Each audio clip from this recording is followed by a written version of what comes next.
Hello my lovely YouTube family, কেমন আছো তোমরা সবাই? আশা করি খুব খুব খুব ভালো আছো। আমিও ভালো আছি। আর তোমাদের সাথে শেয়ার করলাম আরেকটা দিনের আমার what I it in a day. আজ ছিল স্যাটারডে। আর স্যাটারডে আমরা নিরামিষ খাই। আর সকালে আমার নর্মাল ডেজের মতনই দিন স্টার্ট হয়েছিল। শুরু করেছিলাম কিশমিশ ওয়াটার আর মেথি ওয়াটার দিয়ে। তারপর বানিয়ে নিয়েছিলাম পরোটা। আর আজকে আমি আর কিছু পরোটার সাথে অন্য কিছু বানাইনি। তার সাথে চা নিয়ে নিয়েছিলাম। তারপরে বাড়িতে অনেক কাজ ছিল, একটু ওইসব কাজ-বাজ করে সমস্ত কিছু করে রান্না করলাম। আর রান্না আজকে আমি খুব সিম্পল করেছিলাম। ভাত, কুমড়োর একটা তরকারি ছিল আর স্যালাড নিয়ে নিয়েছিলাম, ব্যাস এইটুকুনি। আর আজকে অনেক জামাকাপড় কাচার ছিল, কিছু ওয়াশিং মেশিনে দিয়ে দিয়েছিলাম, কিছু নিজেই কেচে নিয়েছিলাম হাতে। আর দুপুরবেলায় ৩টের সময় খেয়েছিলাম একটা অরেঞ্জ।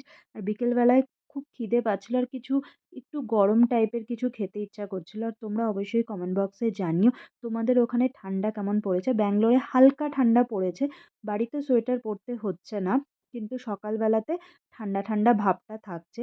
আর আজকে আমি বাইরে যে আমাদের রুমটা আছে, সিটিং রুমটাতেই আমি নিচে বসার জন্য প্রথমে একটা ম্যাট পেতে নিয়েছিলাম। তার উপরে আমি একটা মোটা মতো যে কম্বলগুলো হয় সেগুলো পেতে দিয়েছিলাম, কারণ নিচে একদমই এখন আর বসা যাচ্ছে না। শানগুলো মোজাইক করা, তো ভীষণ ঠান্ডা হয়ে যাচ্ছে। আর আজকে আমি চা খেয়েছিলাম ডিনার করার পরে।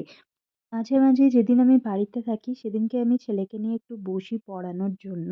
আর ও একদম পড়াশোনা করে না। কি হবে জানি না ইন ফিউচার।